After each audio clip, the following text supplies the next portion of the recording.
बेटा तुम मुझे यहाँ से ले चलो, मैं ठीक हूँ, मुझे यहाँ से इलाज करवाने की कोई जरूरत नहीं। तुम ठीक नहीं हो पापा, मैं तुम्हारा इलाज करवाऊंगी। अरे बेटा पैसे कहाँ से आएंगे?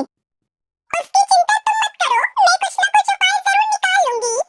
फिर अगले दिन टुनटुनी चिड़िया अपने पिता को बिना बताए जमींदार कड़कनाथ सेठ के पास चली गई। मालिक मुझे आपसे कुछ बात करनी है। मालिक मुझे 50,000 रुपए उधार चाहिए थे। मेरे पिता की तबीयत बहुत खराब है, उनका इलाज करवाना है। मैं पैसे तो तुझे दे दूंगा, लेकिन तू एक काम कर, अपना घर मुझे बेच दे।